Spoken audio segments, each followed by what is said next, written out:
Hello everyone, this is Lolly. Today I want to share with you this delightful shaker pocket. It is shaped like a mason jar, and as you can see I have holes here. This could fit as a page in your Elizabeth Craft Planner Essentials journals, or this could be its own standalone journal, and that is what we are going to do. So follow along and let's get crafting. So what I will be using is this adorable mason jar. This is called the Mason Jar / Snow Globe Special. And it is by Elizabeth Craft Designs. It makes this mason jar, and it also has a little mini one to make a tag. It says wish and good things and some various pieces here like to make tags and to put a band across here. There's also these like snow and trees and penguins, because if you put this way it's a mason jar, but if you put it this way it can be a snow globe. And you'll notice the odd placement of the holes. It's because it also can be a journal page in the Planner Essentials line. This comes with the stamp set and an inspiration sheet showing the jar and the mason jar there, and so lots of ideas here for you. And I'm also using this paper collection, and this is called Tula and Norbert's Sweet as Honey. Lovely. So that's the 12-inch collection. Also have the ephemera pack, the die set, and the stamp set, which go together. And I have these, which are little die cut sheets. In other words, they're pre-stamped, pre-colored in, and you just use the dies for them. And I went to my local craft store, my local scrapbook store, and I got a few like polka dotted papers.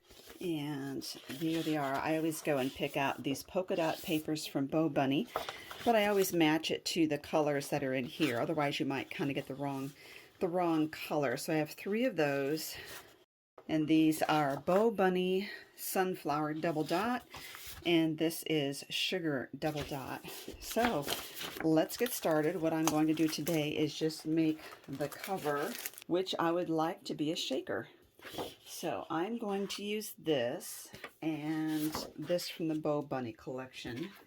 And you will notice that we've got the basic shape for the jar has that, and it has a little cutout piece so that you can make a window in it. You'll notice that the bottom is rounded and the top is more straight across. And then we have this for the jar topper right there. So what I'm going to do is cut this like this with the ring, and then this will be my background. So let's get to it. So I cut out this in the background, and keep in mind that this will be the back of that page or the cover.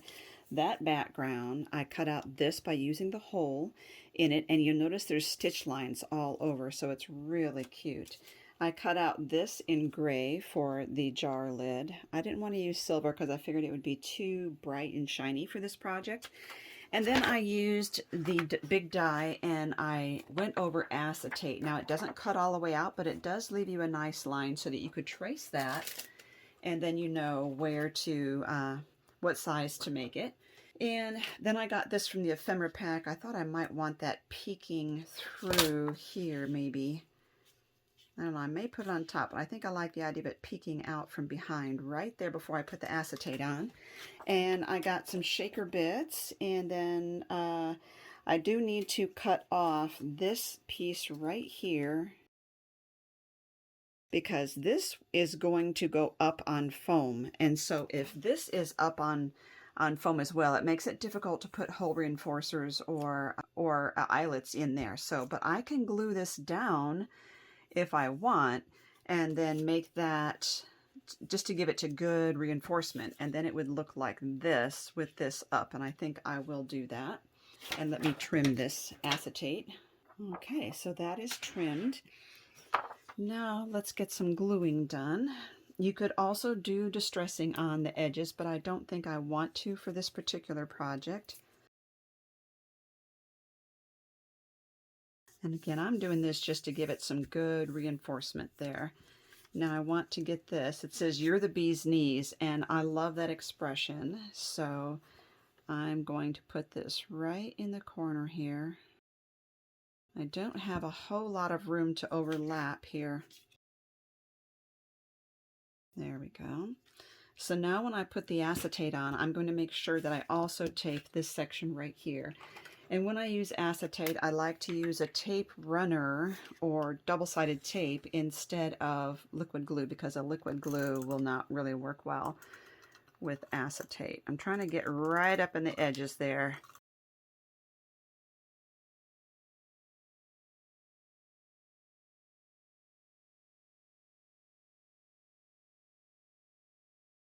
There we go. Oops, I got some extra tape runner. And let's get this glued on.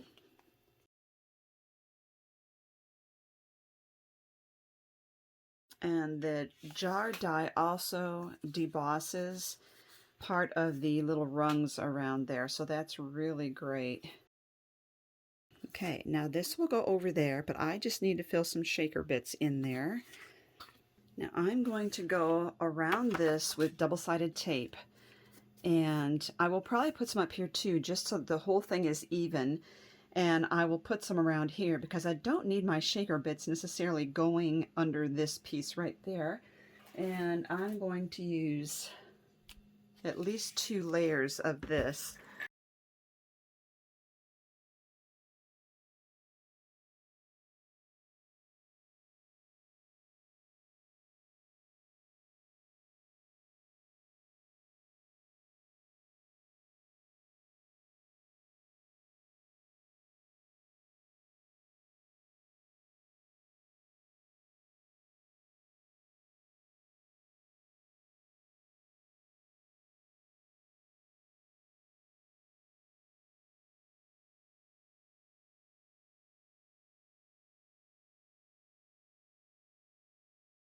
Okay, now I'm going to peel this tape and do a second layer above that off camera. And just so you know, you don't have to constantly cut little segments. You can actually manipulate this and twist it a little bit. Okay, I want to show you how this works. So it's easier if you peel the paper, then you can twist this to the shape you want. Let's peel this.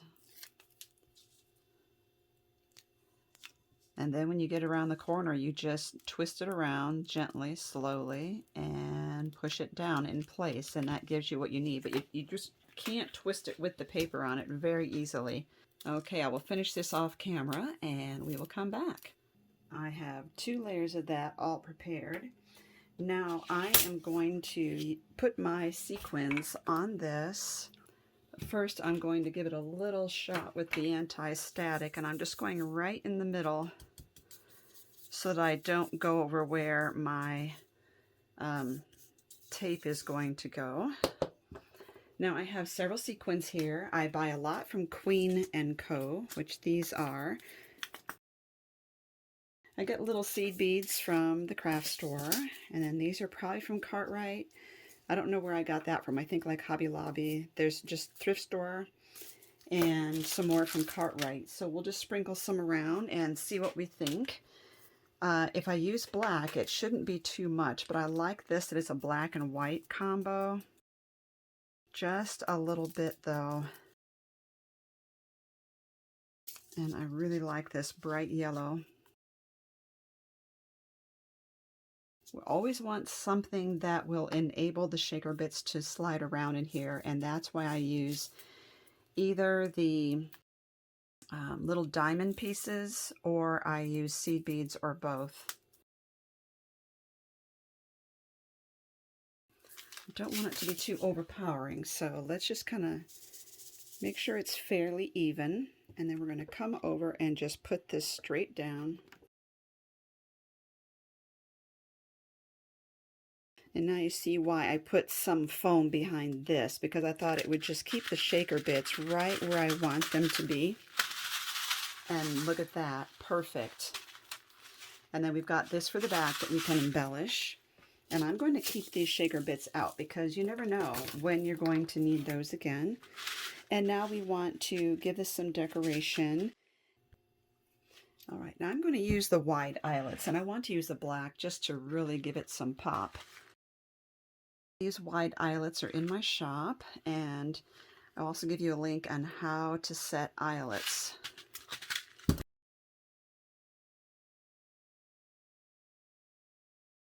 This would be easier to do before adding that layer of foam on there, but I'm just able to get it in there.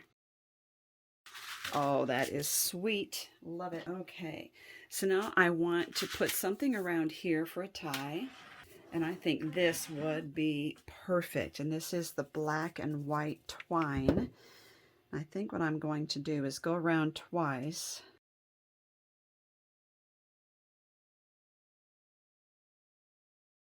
Ooh, I just had a thought. Now, there is a die that makes a little tag for that, but it's a little short for this Happy B-Day stamp that I want to use, so I'm going to stamp that out. And I'm going to use this wood grain paper and stamp Happy B-Day there. And let's get that trimmed off. Now let's punch. I punched a big hole in there, and I'm going to put an eyelet in it. Okay, now we can put that on there.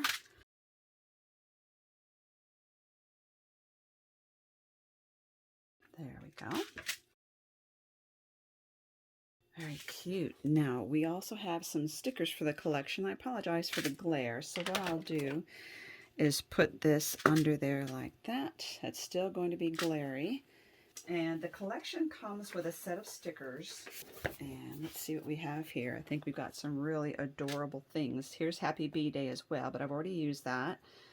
I don't really want to cover up the bee's knees, but I could put something down here.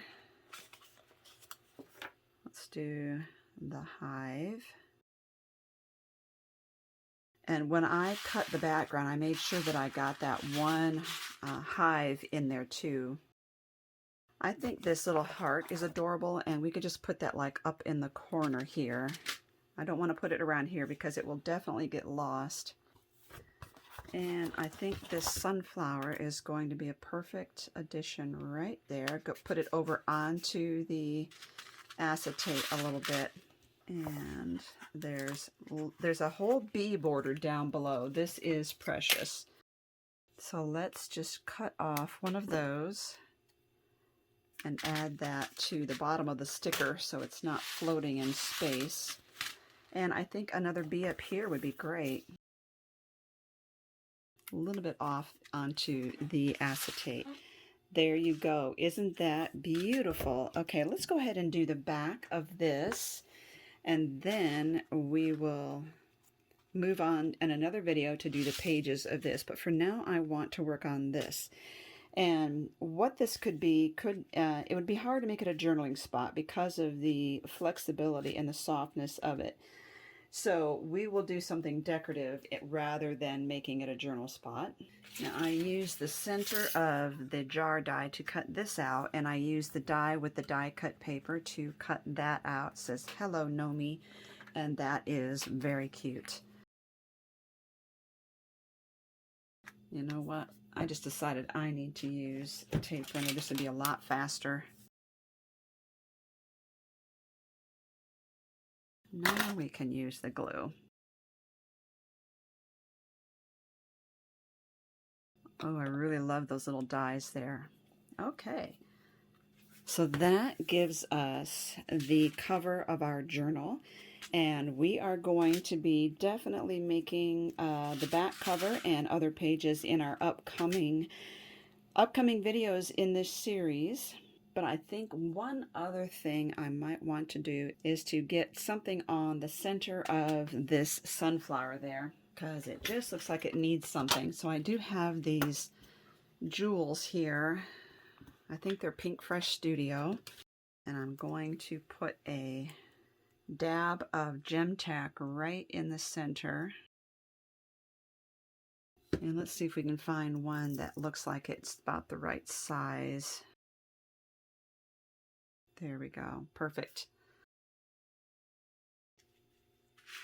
Okay, that is so fun. And you can see the gem right here is perfect as well. Another thing is that this kit also comes with your very first 3 book rings to go in here, and they are silver colored. Thank you for watching, and look at the links down below because I'm giving you links on how to get the mason jar die set and the paper collection as well. I'm also going to give you a link down below for the series. This is going to be a video series. Thank you for watching.